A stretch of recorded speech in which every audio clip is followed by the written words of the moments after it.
And we're probably live. We are. It's Tuesday, but it's really like a Monday here on Mighty Blaze. So good thing that Maddie and I are old friends. So welcome to Pub Day Tuesday. We're celebrating a happy catastrophe here on Mighty Blaze. I'm your host, Robin Kall, Reading with Robin, and I'm thrilled to have you back to chat. I mean, new here on Mighty Blaze, but like I said, Maddie and I go way back. We go way back till I had another name. I know. I didn't know, but you know what? I'm endlessly confused by that which is a pen name situation. Oh, you should try living it. It's so confusing.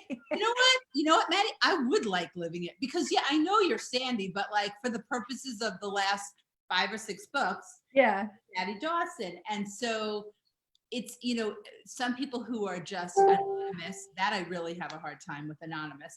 And then I had the Constantines on the other day. So they're Lynn and Valerie, but they're Liv. Right. And you know, like life is not confusing enough. So I'm lucky that I remember I'm on a Mighty Blaze today because it really does feel like, I mean, every day is just endless and like so quick, but it doesn't feel like a Tuesday, right? No, well, no days have any meaning for me at all anymore. You know, we're all, somebody I know calls it Blur's Day. It's always Blur's Day. I like that, Blur's Day. That makes perfect sense. And even like the holiday, of course, we celebrated the same way, but it was still, I kept saying to people like, how was your long weekend? Wait, aren't they all long weekends? Or I kind of steal the Blur's Day thing, but how was your long weekend, Maddie? It was good. It was really good. My husband, the only thing that's different for us is my husband is working from home now. So he's downstairs and I'm upstairs and we're both working and I love it. You know, I thought that it was going to be really hard to do creative work because so much of writing is about pacing, you know, pacing the house. Yeah. So you have floor and he has another, is that right? And then we meet for lunch and then at 5 o'clock we've been meeting every day and having a hike in the woods. Oh, wow. Which has just been so nice. So I'm going to be sad when they send him back to work. Yeah, you are. I know. Well, I had to say that, but you know. I know you did, but like it's just us girls here.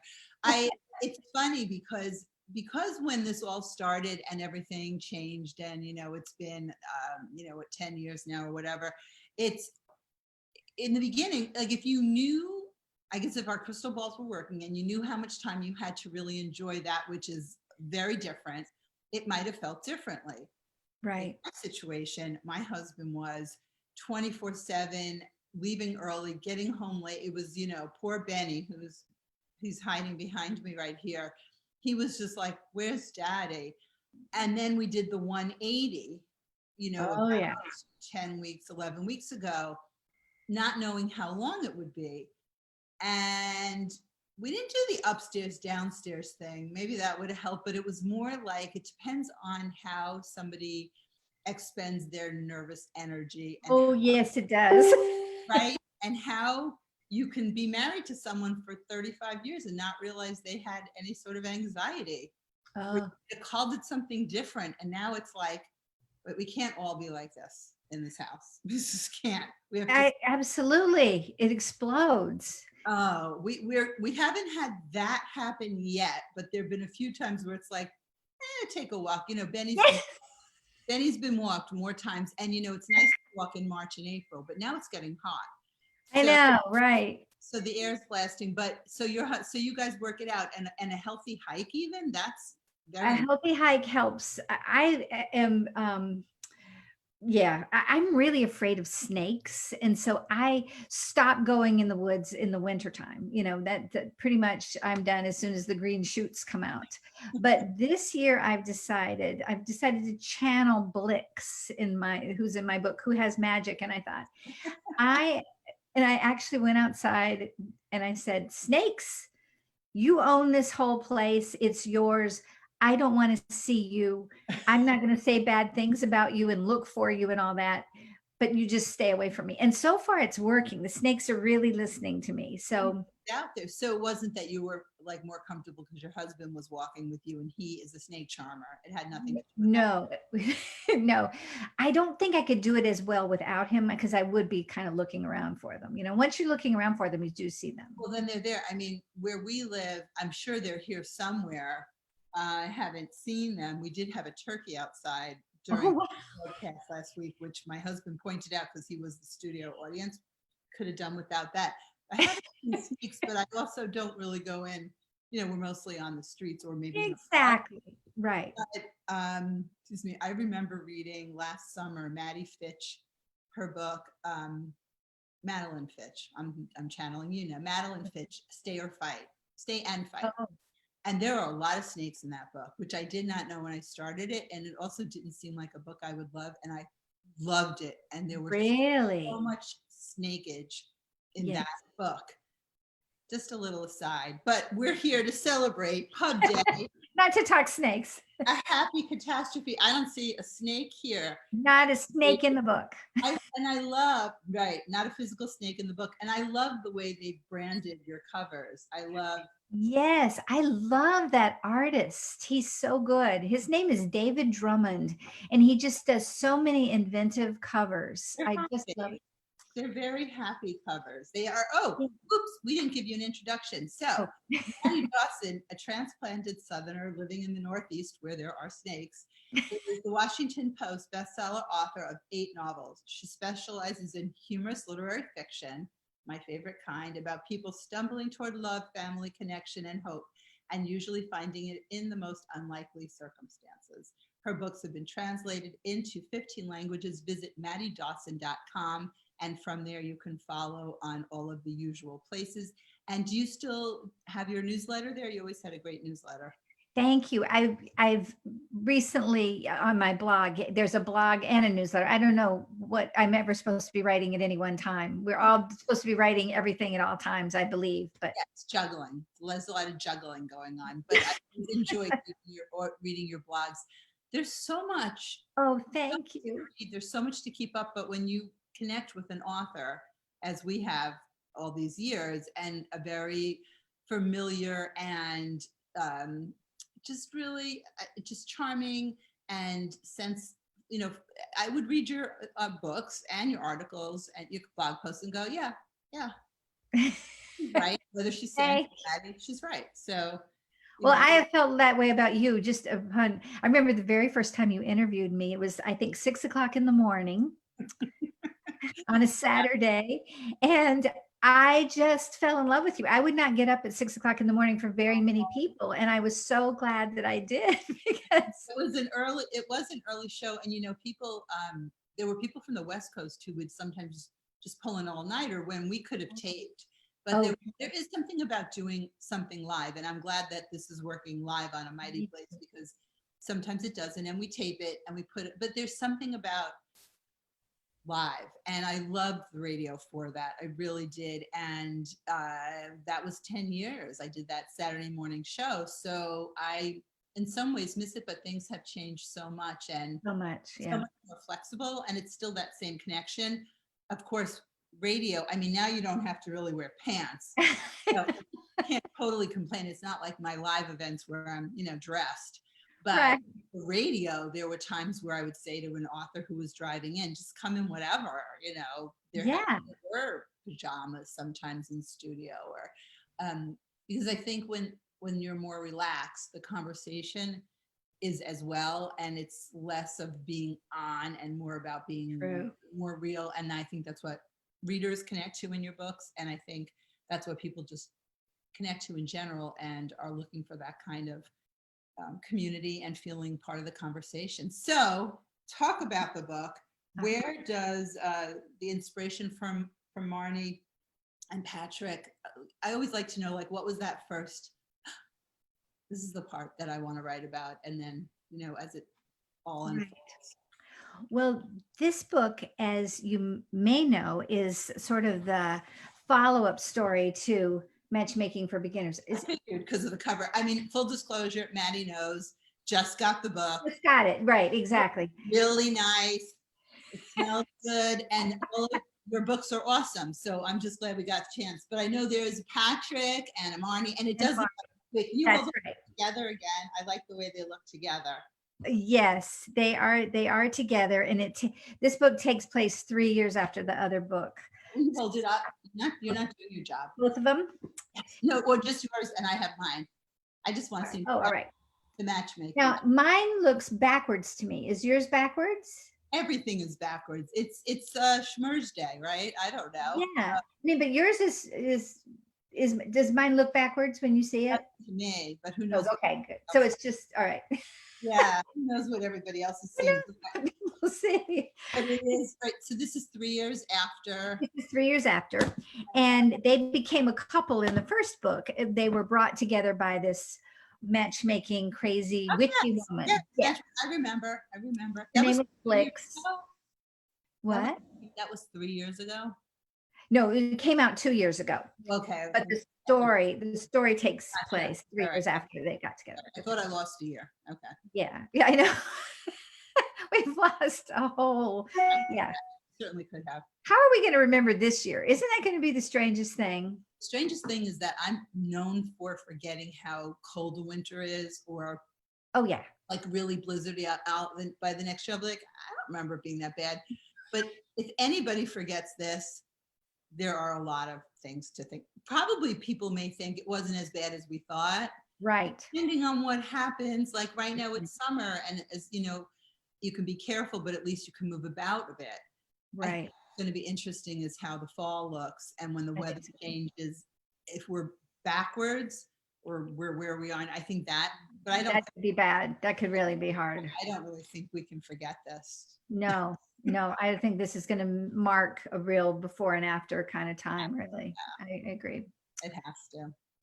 So anyway, so this character Blix was the first one who came to me, and Blix was this old lady, and she's kind of like my grandmother. I had this grandmother who just believed everything was fine all the time, and she had a hard life and 3 husbands, and was kind of a hellraiser in Florida, just lived life the way she wanted it to be.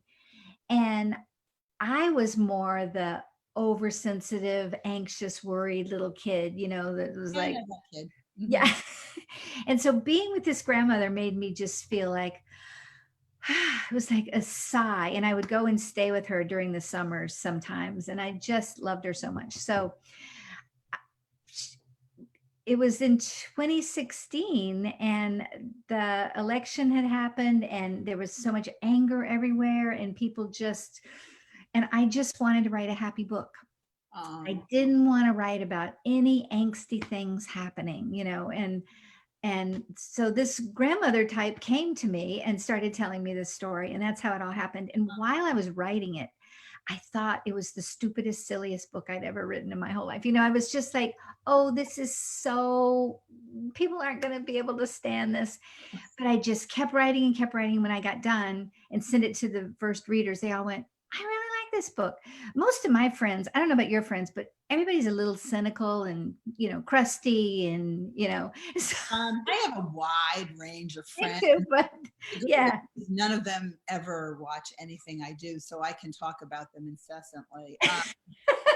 But I have way too many friends who insist upon everything being neatly tied up all the time, or not liking characters for the simple reason that they're friggin' human. So to say that, like, my closer girlfriend circle group,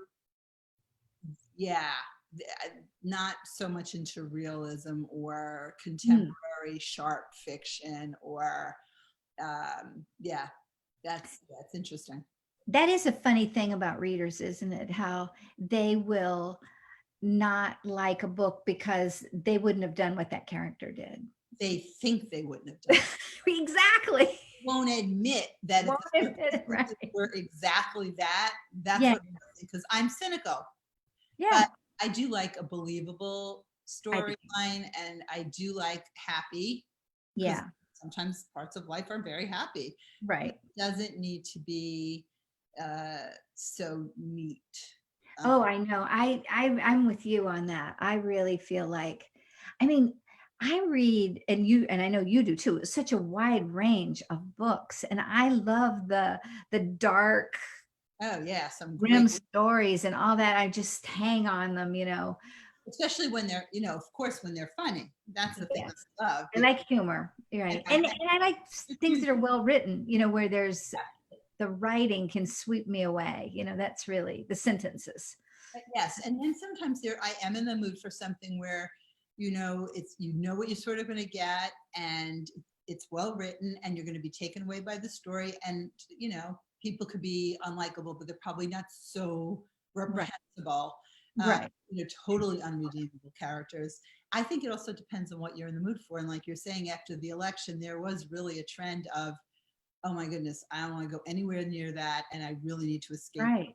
So I think depending on when books are written and what the market's looking for and what you feel authentic, I mean, it's got to feel like something that you want to spend all that time with. So it is interesting. I wonder what will come, whoever's writing now. And I know. a Isn't lot that of the truth? people sharing things, and I'm like, ooh, what's gonna. I know. I'm writing a new book now, and um, it doesn't have the pandemic in it because it's taking place in 2006, Yeah. fortunately.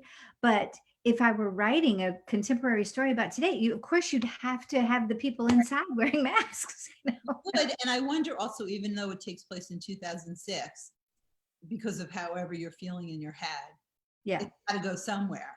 you're absolutely right. Yeah, but they may want an upstairs, office just in case something happens. They You know may what's want been more toilet paper just because they have a feeling. exactly. What's been the weirdest thing about writing in that period is that I don't remember what technology we had then. I know we did. I looked it up. We didn't have the iPhones until that summer. Oh, Did interesting. we text? I think we texted with those Oh, little oh, ABC where oh. you press I three remember times for MTV. C. Oh, it was frustrating. Boom, boom, boom, boom, boom, boom, boom, boom.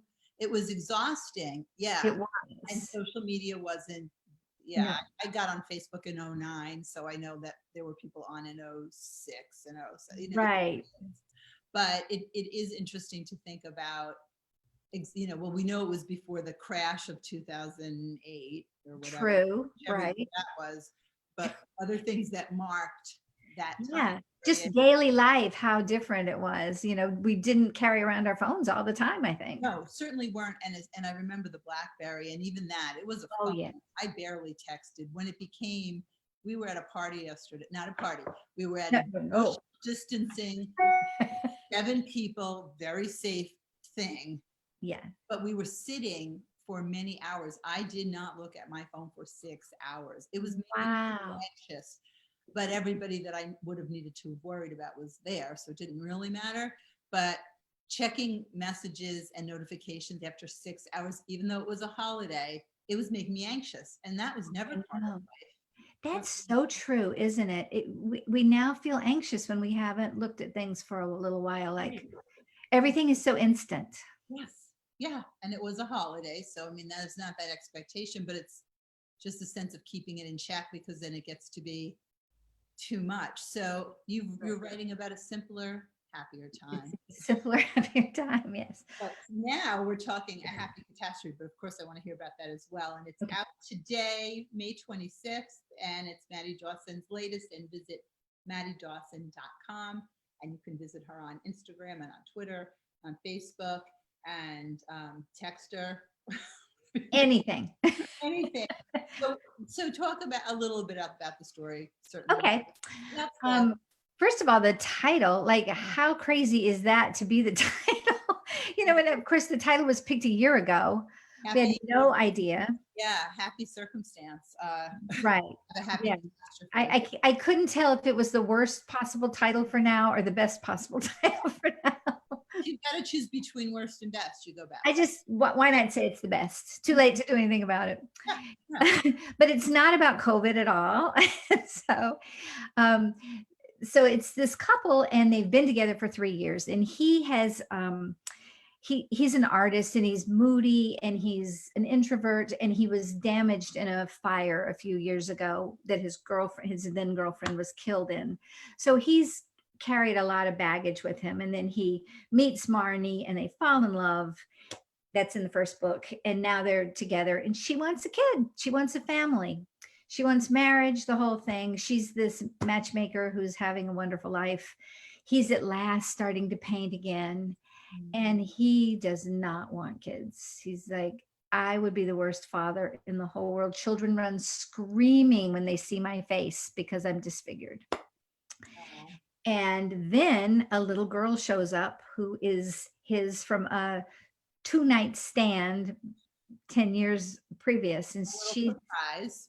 get a little surprise. And her mother is dropping her off and saying, your turn, I'm going to Italy for a year. So it's, he can't stand it. He's just beyond what he can, this is what he can't take. So it's the story of how they work things out or don't. And it's her mother comes to visit, a whole bunch of catastrophes sort of happen all at one time. That catastrophe clan comes to.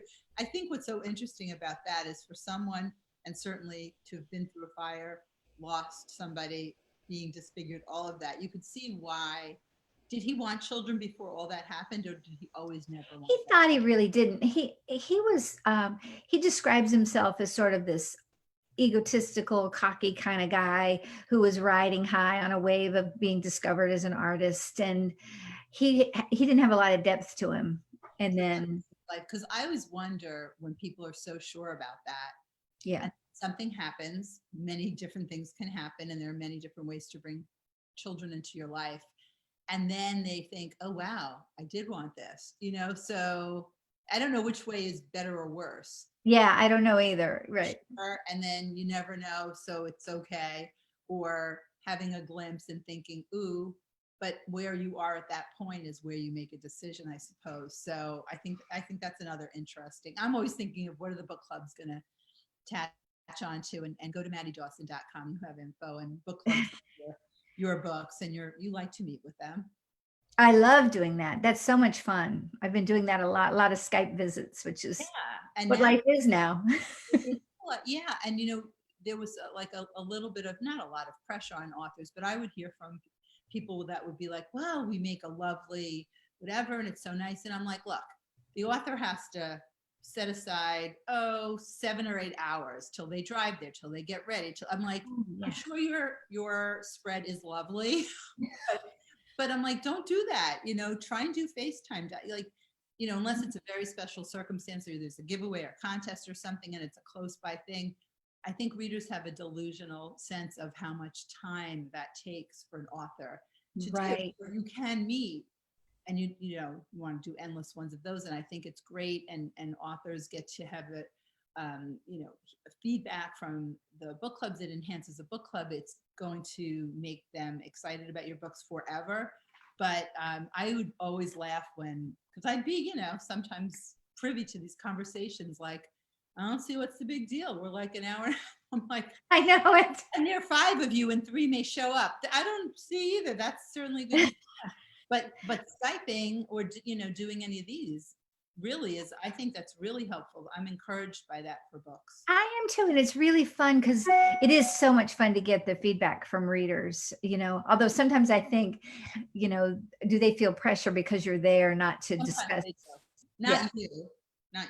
Of course, not me. No. No, but I do hear that.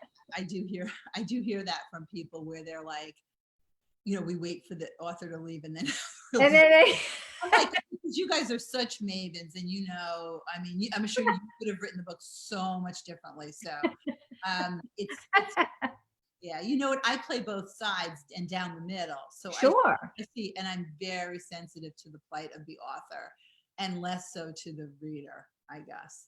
This is why authors love you so much. You understand just instinctively. I'm passionate, and I don't have a lot of patience for some of the things I hear. But it is also, when maybe it's a local author, and like local book clubs feel a little bit more of that, where an author really, really wants to come to be. And I remember there was one in Rhode Island. I won't say who. You probably wouldn't figure it out anyway, but everybody said, oh my God, she was lovely. No one liked the book. Oh, really? Yeah, and as an author who was always sending me her books, and I could tell they weren't for me either. And I was, people who read similarly, I was confident that I didn't need to try it. And they were like, but she's so sweet and we want to. I'm like, how much wine did you go through? Well, you could always find something nice to say. But anyway, Right. back to our story and a happy. That's right. The punctuation was great in that book. You really. Exactly. You can always find something like, what a baby. Right. Right. What a baby. What a baby. So what are some of the things that you hope readers take from reading A Happy Catastrophe? Well, I think that what has come about in writing these last two books for me is a sense of that family and love and possibilities often come in unexpected ways. I don't know how you were, but I knew exactly how I wanted my life to go. And I had a sort of a plan for it. And, not every little detail, of course, but I knew exactly what I wanted. And every single thing that's happened to me has come from a different direction than I expected. And I think staying open to those right in life is really what my books are kind of about, that family is going to come in a different way than you thought. Yeah, I think that it's really nice to have sort of a roadmap. And I mean, my plan was, I think my plan was my plan up until a certain age, Yeah. College, meet somebody lovely, marry them, have children. I didn't have a plan for after that. That's right. That's right. Because happily ever after, right? Yeah. Or yeah. Yeah. Really have that plan. And so starting the radio show and doing all this, yes, I was open to it and I created it, but I didn't have that kind of plan. Yes, I would like to travel. Yes, that's important to me. You used to be able to do that, get on a plane and go. I remember those days vaguely. Right? You go somewhere. You went to restaurants, remember that? You go in, right. And you didn't care if it was whatever, it just looked good. You just sort of just moseyed on in or just took a path less traveled. And so, yeah, but I do know people that have very, very specific goals, and it's great to have that kind of plan. And I guess while also leaving space for stuff you just didn't realize could be, or that you'd find such joy in it. Well, another thing that I realized is that kind of all of the good things that have come in my life have come out of bad things first, and so often we experience a tragedy or a really hard time and don't realize what that's setting into motion. I married young and got a divorce, and I thought my life has ended at this point and I'm not going to be able to go on. But through that experience came to my real love of my life and the family that we made. That's why you guys hike and it's all working. I forgot that was second marriage. Okay, we got to go backwards. Now I get the hiking and the snake protection. That's right. It all fits. Yeah, that's so funny. No, but yeah, I mean, when things are really difficult and people will say, from something bad comes something good. I mean, from something bad comes change. And if you're open and it's the right change. Well, that's it. I mean, because this is just not to say that we all want bad things, but how, like if you look at your children, for instance, you would protect your children from any bad thing ever if you could. You would not want any sorrow in their lives at all. And yet letting them experience that, and not that you can prevent it. Yeah. You see the growth that comes. And I think that's been the most amazing thing to see. Right. And I do believe we're here to learn and to grow and to, there's a path, and, clinging too tightly to something that just is not meant to be doesn't really end well. No. But when you don't see any other way, sometimes there's that. So yeah, so that's why your books are so authentic. This is how you feel, and this is how you write, and this is what you wish. I always kind of wonder what authors wish for their characters.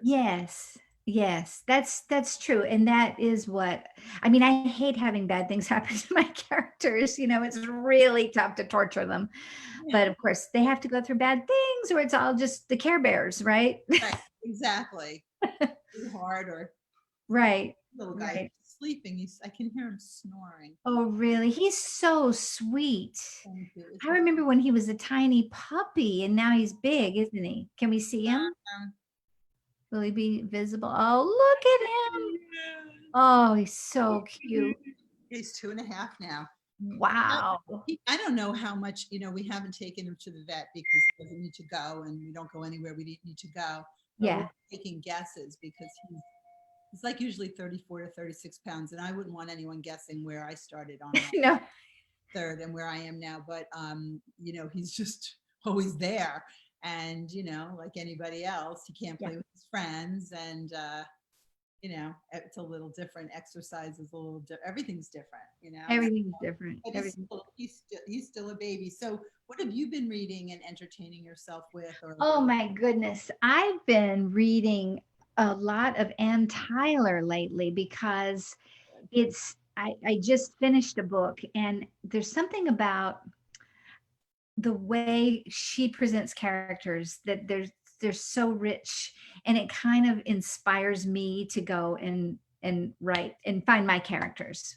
And I don't know why I've heard authors say that there's writers that they need to read at the time that they're writing. And some people can't read anybody at all. Right.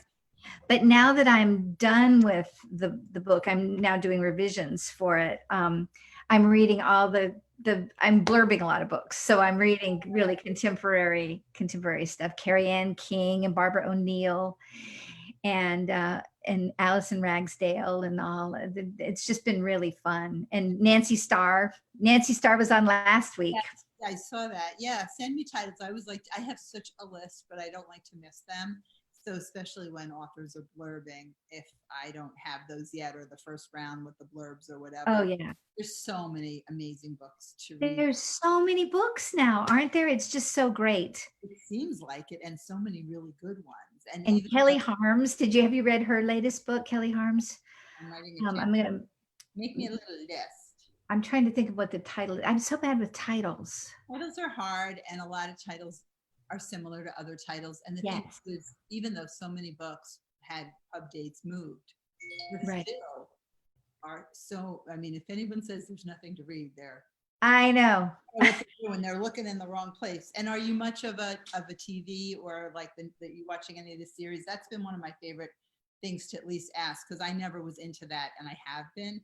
So I've been keeping a list of every author's favorite series. Have you? I remember an event you had with Wally Lamb, who is the sweetest person ever.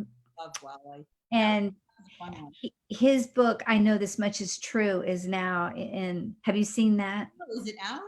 It's out. It comes on, I think, every Sunday night. Oh, I'm writing it down.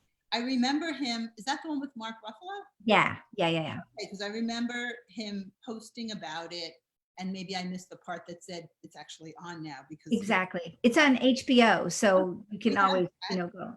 We have HBO, and I was so lazy one day because I wanted to watch Killing Eve on the new season. I guess it was on HBO Go. Oh yeah. I was in the den, but I was in another room, and I wanted to watch it on the BBC, or I don't know. Somehow I had to download HBO Go, and somebody noticed it, and I was like, well, I'll just cancel it. I don't know. I wanted to watch it that second. I didn't know the password in the den. These are the things you have to deal with when there are extra people around. Right.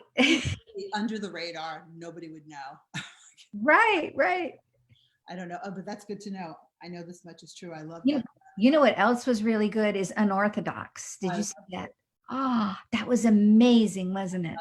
But too fast. 4 episodes done. Yeah. I need more. It was really good. I didn't realize it was 4 at the beginning. And I've talked about this before. I interviewed Deborah Feldman. Oh, the family's coming. Oh, you did. I interviewed. I'm taping with Maddie Dawson. We're on a Mighty Blaze. Because we text each other our plans, but it's fine. It doesn't matter. It's just Maddie and me. So, it's just us. I interviewed her when the memoir came out in 2012. Oh my goodness. And so when I saw there was a series, I was really excited, and it followed it. Not exactly, but I love the series, that the writing on that, the actors, and I've tried to reach Deborah unsuccessfully. She's in Berlin. Oh, I wanted to chat with her, but I remember she had a lot to deal with when she wrote that memoir. oh, I can imagine. Twitter hater, the whole, all of Brooklyn was not happy. But Wow. yeah, Yeah. she had quite a story. So that was a great series. I agree. Why a great series. Yeah. But and maybe there'll be a second series. I'm not sure. I wonder, I heard that that actress had done one called Stissel or something. Oh, that's hers too. Yeah, I don't know if it's Deborah Feldman's, but it's the same actress. I like her a lot. Oh yeah, that was on my shits, whatever it I is. haven't seen it yet, but I haven't either. It's on my list. I do at night. It's been a really nice way to just oh, absolutely. hit next episode. Yes. Yes. So but I think now that it's summer and there's a different routine, I think I'm going to have to chill a little bit. But I do have quite a list. Every time I post Yeah. and people say, if you like this, you'd like that. Oh yeah. Same I as know. I have all these lists of things that I don't remember them when it's time to sit down in the TV, in front of the TV. So do you know where the list is? If you know where the list is, no, you're good. no. Oh, okay. I have papers everywhere. It's this. Those people who say, "Oh, I've used the quarantine. I have completely organized everything." I wish I had been moved to organize things. It In the didn't. beginning, I did not do that, so don't feel alone. I mean, in the beginning, my sister did an amazing job on her closet, but in the beginning, you don't know how long it's going to be. And then there were those very wise people who said, don't take this as an opportunity to put so much stress on yourself and don't think you're going to do all of these big things. But, and I used the time to just have on as many writers as possible because all those books were coming out with pub dates. And Yes, and people were home. so I feel like I used it wisely, but there were days where I was like, okay, there are projects. There are projects. Well, it actually came for me. My deadline for the book was April 15th. Oh, So we really shut down here around March 10th. And I just worked on the book. I thought this quarantine was kind of designed for me. This was exactly what I needed right now. And I worked for 6 weeks and then came out of it and was like, wait, where is everyone? Well, now can we start doing it? No, so for you, that timing worked out well. And then it really was. then they moved tax date till July 15th. So Yeah, you been actually great. had the perfect Maddie Dawson window. Yeah. But this was so much fun chatting. I'm going to have to So say nice. I can sense the movement in the air on my first floor. And it's a happy Oh, yes. by Maddie Dawson. Visit MaddieDawson.com. Put this on your list, and then you can look forward to the next one coming up. And join the newsletter, and also follow the blog, and you'll know everything that's going on. And follow on Twitter and Instagram, and like the Facebook page. And so All glad of it. to talk to you. So nice to talk to you too. And I can't wait till we can be together again. And I know. What we were looking at, I guess, next spring, because I do want to do my live events again. In the meantime, this is keeping me quite busy, but there's nothing like the energy and the audience. We just imagine a lot of laughter and clapping. absolutely. Absolutely. We're all finding this new way. I think I'm going to get a soundtrack. I think this really doesn't need like a laugh track. There you go. I think I'll take the one from I Love Lucy. That's one of my favorites. That's a very good idea. Laugh track. Laugh track. And a theme song, and the whole thing. I know. We were talking about production. I know. I didn't get to that, and look at how much time we've had, but I do have everything on a list. So there's that. Thank you so much. And thank you so much, Robin. So good to see you. To treat on behalf of the Mighty Blaze, I am Robin Kall, Reading with Robin. Hey, check out my page, Reading with Robin, and follow me on Crowdcast. I have a lot of really cool events happening. So I have been busy and productive. Great. Take care. Thank you. Bye-bye.